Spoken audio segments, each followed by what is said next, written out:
Assalamualaikum warahmatullahi wabarakatuh. Nahmaduka ya ghafuru ya syakuru Massalli wa sallim barik ala sayyidina wa ala Muhammadin wa ala alihi wa sahbihi asma'in amma ba'du. Ini alhamdulillah kalau sakit bayar utang ini sama Habib Jinten, karena beliau pernah rawuh di mbah saya di Fakhriyah.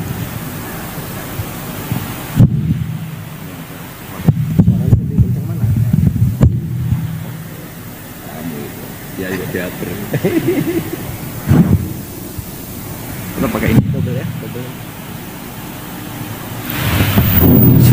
Cukup.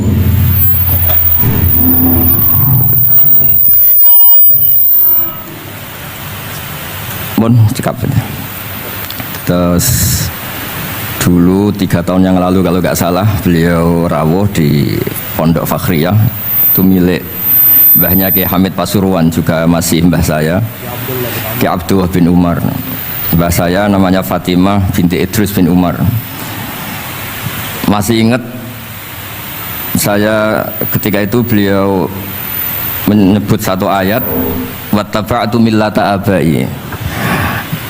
Ini kata beliau Ustadz Mansur, umumnya orang tuh ingat kehormatan bapak-bapaknya yang keren-keren. Kata Habib Jinten, baca wattaba'tu, yang penting tuh ikutnya bukan bapaknya. Saya masih ingat. Terus Gus-Gus diem semua, sadar kalau dimarahin Habib Jinten. Jadi ya Gus-Gus diluk semua. Tak tanya kenapa diluk, ini orang dari Jakarta kok marah Gus. Ya itu unik, itu cara istidlal guru-guru kita. Jadi kalau wattaba'tu millata abai, kata beliau rohnya itu di wattaba'tu itu. Ittiba awal cuma istakhir badai. Ittiba awalan baru bangga dengan bapak-bapaknya. Jangan bangga dulu nggak ittiba gitu loh. Jadi alim dulu baru bangga Habib Jinten. Jangan bangga muridnya Habib Jinten ndak alim-alim. Gitu Beb.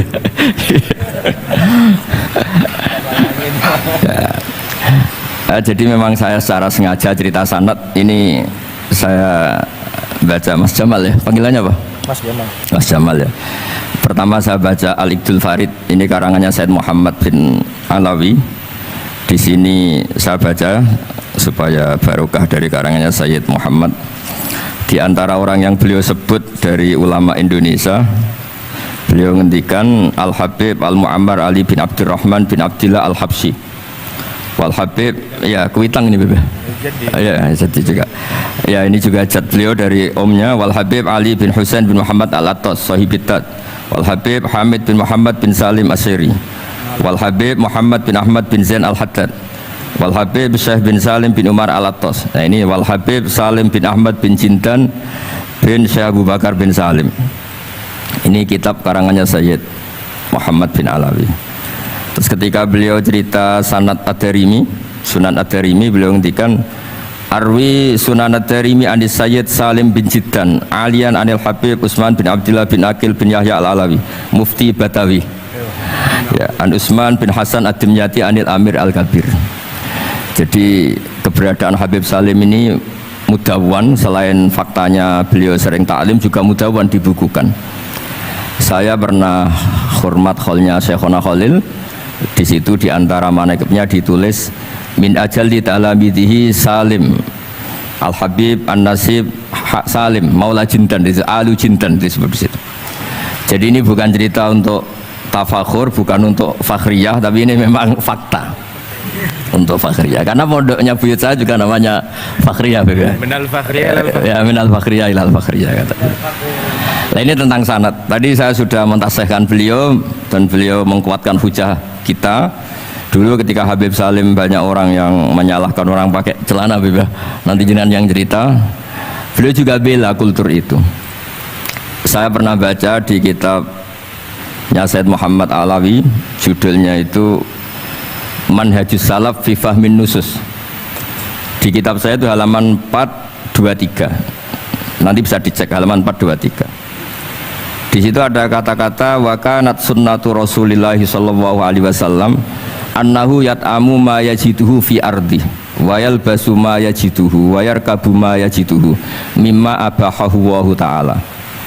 Terus beliau cerita siapapun yang makan faman at'amama yajiduhu fi ardi fahuwa al-muttabi' lis sunnah. Kama annahu hajjal baita min madinati nafsi. Faman hajjal baita min madinati nafsi fahuwa al-muttabi' lis-sunnah. Jadi supaya perasaan orang Indonesia ketika berpakaian seperti ini, seperti saya, seperti teman-teman ini tetap tercantol, tetap terhubung oleh Rasulullah Shallallahu Alaihi Wasallam. Misalnya Nabi, karena beliau itu orang Madinah, tentu hajinya atau mikotnya dari Dzul Khulaifah. Karena kita orang Indonesia lewat Yalamlam ya harus lewat Yalamlam.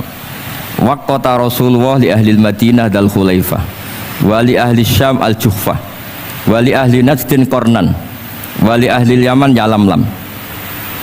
Jangan mentang-mentang ikut sunnah Nabi terus orang Yaman mikotnya dari Dzul Khulaifah, orang Sam juga dari Dzul Khulaifah. Semua itu harus min madinati nafsi. Sama seperti Rasulullah yat'amu ma yajiduhu fi ardi, kita juga nat'am ma najiduhu fi ardina. Sehingga jangan sampai umat Islam yang perilakunya keseharian ini sudah baik kemudian merasa tercerabut dari sunnah Rasulullah Shallallahu Alaihi Wasallam. Karena Nabi seperti mana kita ingin dan kita tahu ketika ada orang Arabi bilang Allahumma rahamni wa Muhammadan wa la tarham ma'ana ahadan, ya Allah hanya saya dan Muhammad yang perlu engkau kasihani, yang lain jangan. Kata Nabi laqad tahajjarta wasi'an, rahmat Allah yang luas ini kamu persempit hanya karena mungkin kita orang Jawa, orang Indonesia.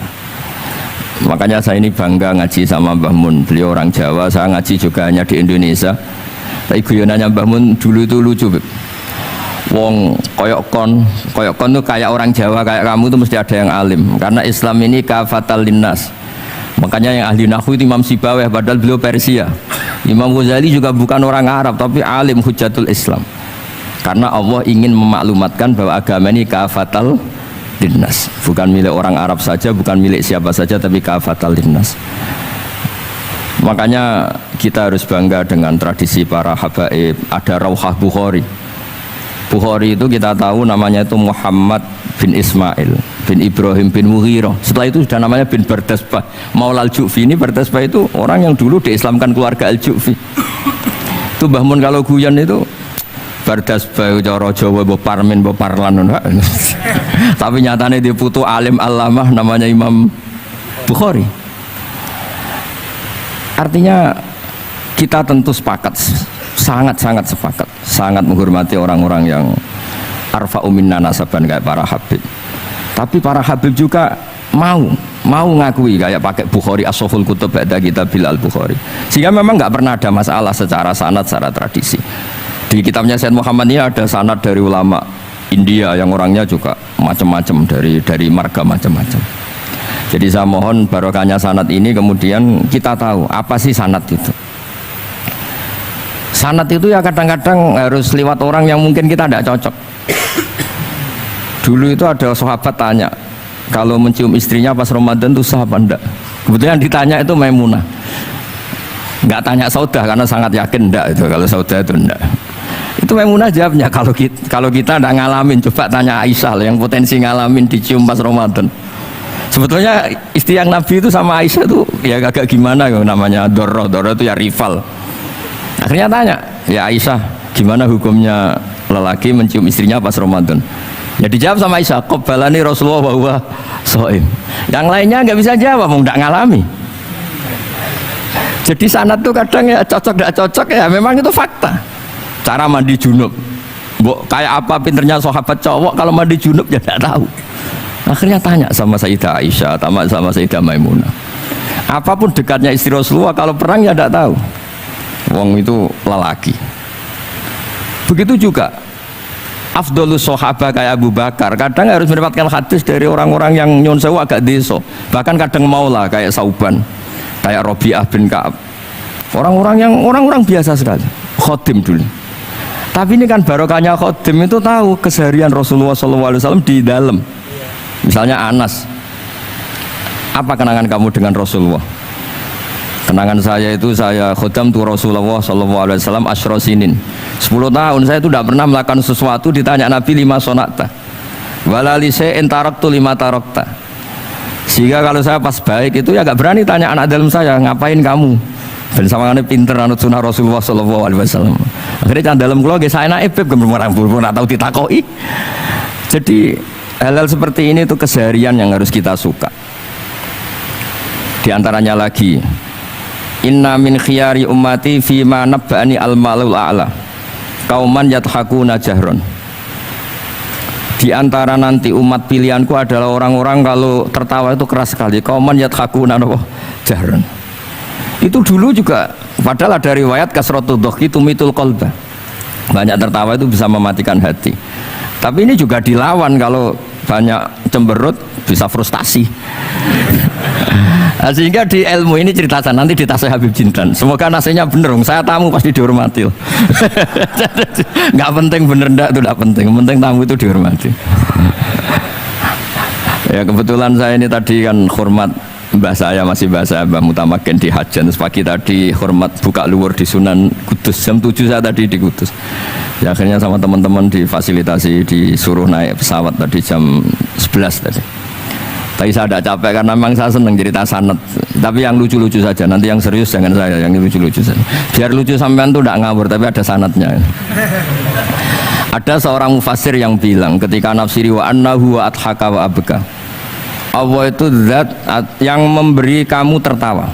Mbok kamu ingin susah, tidak akan tertawa. Tapi kalau Allah menghendaki ya tertawa aja. Ada orang miskin frustasi, maunya gak tertawa.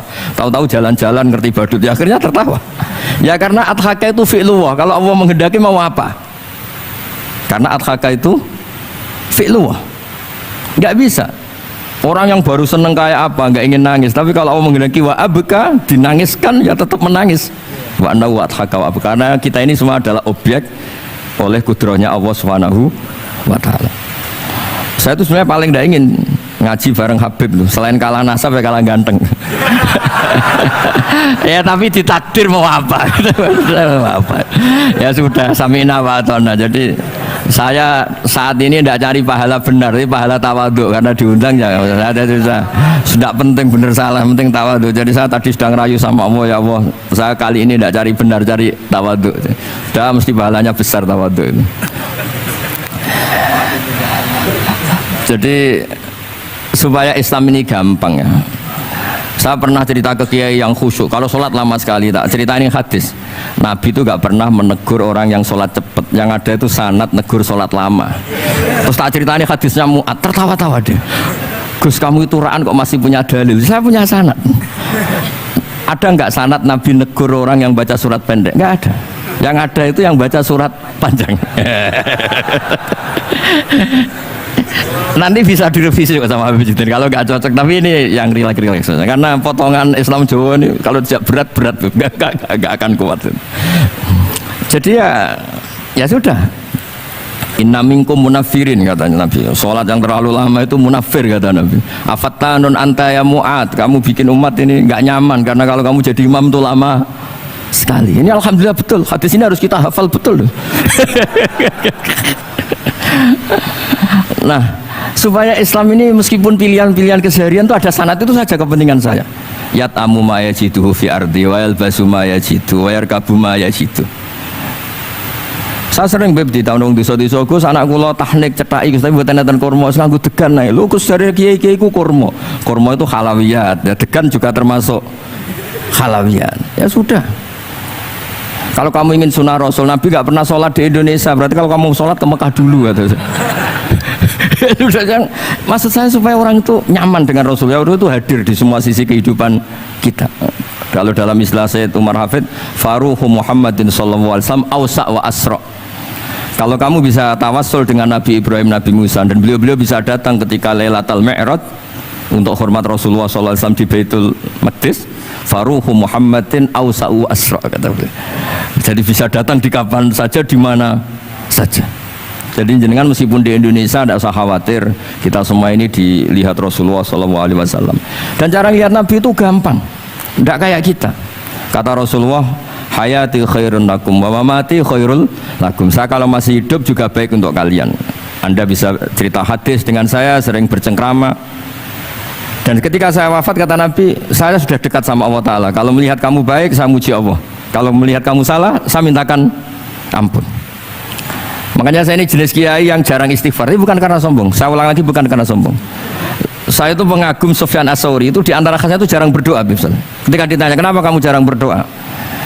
selagi saya ngajar, kata beliau ini, selagi saya ngajar itu masuk hadis ala khulafai rahmatullah.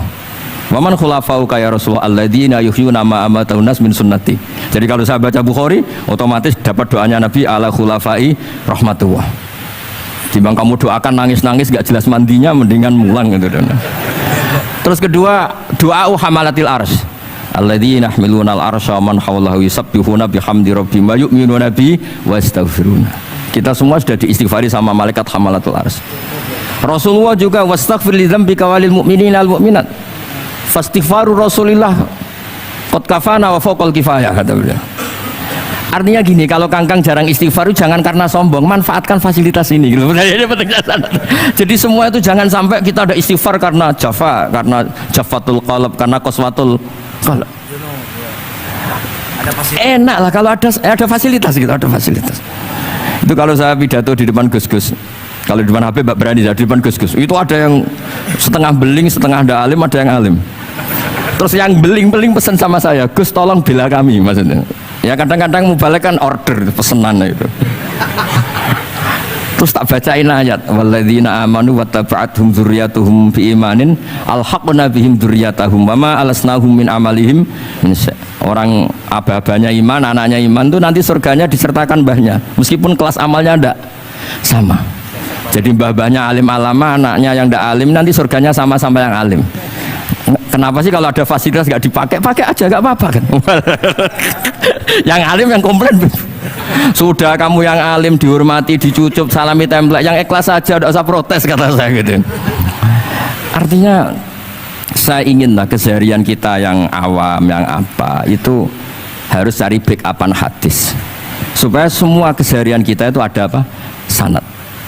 Misalnya sampean kalau malam itu nggak bisa tidur, tahajud ndak, witir ndak, ya mutolaah ndak.